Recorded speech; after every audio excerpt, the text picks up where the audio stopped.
Assalamualaikum. Ni aku nak lukis sikit pekot-pekot di mana yang dia suka jadi. So kita kena cari pekot. Bentuk pekot lah, senang cerita lah aku singkatkan. Baik, pekot ni tak semestinya dia akan buat 2 ataupun 1. Tapi kadang-kadang ada yang terlebih pekot ni. Pekot ni contoh katalah pekot dia buat pekot. Kita nak cari pekot. Apa-apa pun yang perlu pekot. Contoh di sini katalah dia buat 1, dia buat high, kemudian dia buat low. Tetapi dia terus naik. Dia membuat high. Ini maknanya perkara-perkara yang terjadi. Pekot ni dia punya manipulation, dia terkira. Dia tak kira.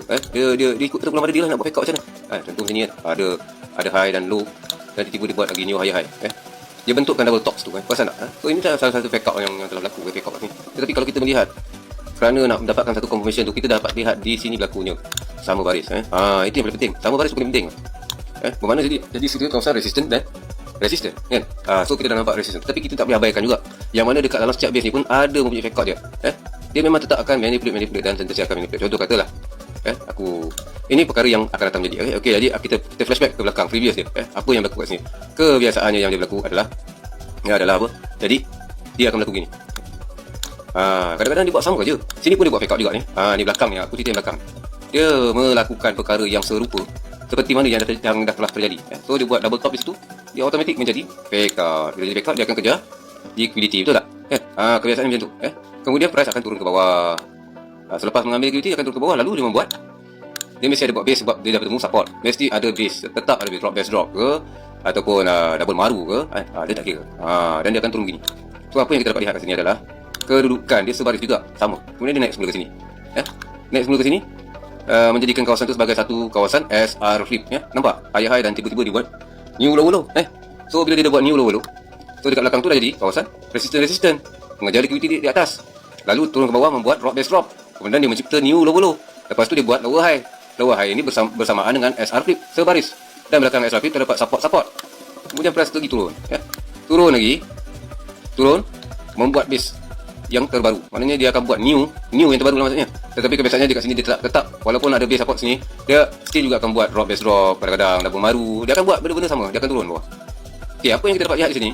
Kedudukan yang dia belah kiri ni, dia menurun begini. Nampak kita akan perasan di sini ada SR flip. Contohnya kita tengok yang belah kanan tadi dia dah level pekot R1 R2 di situ kan. Tapi kalau kita tarik, kita melihat dia sebenarnya dalam keadaan yang sebaris bersama dengan SR flip. Ni lukisannya aku kena betulkan sikit. Dia kena sama baris. Baru kedudukan itu nampak jelas. Ni trader ni kadang-kadang dia tak perasan. Dia tengok dia tak perasan punya. Belakang ni dia buat ni ada QM, tak nampak ni QML Quasimodo chart, Quasimodo reversal pattern sell. So dah berlaku lah di situ. Automatik dia mencari bahu kanan dan bahu kiri. Faham So jelas aku menceritakan ini. Nampak? Pekot ni dia tak kira siapa bang. Siapa dalam pekot ni dia tak kira. Bawah ni pun jadi pekot juga. Pekot ni tetap pekot. Walaupun drop base drop, sini tetap pekot. Dia akan buat. Kan? Dia buat dia pergi cari atas. Tengok ni kawasan SR flip. Kadang-kadang dia cuma ambil SR flip lalu dia terjun. Dia ambil SR flip ni ada ni. Dia terjun sebab bawah dah ada pekot. Tapi kena tengok pada momentum time frame lebih besar. So faham Yang ni maksudnya aku. Dekat sini kita standby lah tadi. Letakkan kawasan entry di mana di atas sekali adalah kawasan stop loss kita. Di sini yang kita nak jaga. Letakkan stop loss di atas sekali. Atas sekali kita letakkan stop loss. So nampak je lah kan. Dia so dah berlaku lah kan. Betul tak? Di sini ada R1. Kadang-kadang dia buat lebih. Dia tak sesuai R1. Dia akan buat lebih daripada R1. Dia buat R1. Kemudian dia buat lagi sini. Banyak dia akan manipulate. Dia akan tetap manipulation. Dia nak game korang lah kan. Dia nak game korang lah tu kan.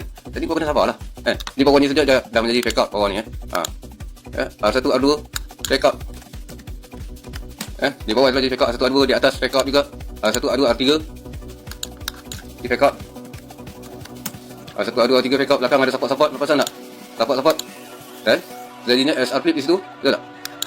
S1 S2 SR flip. Nampak? SR flip. Nampak tu?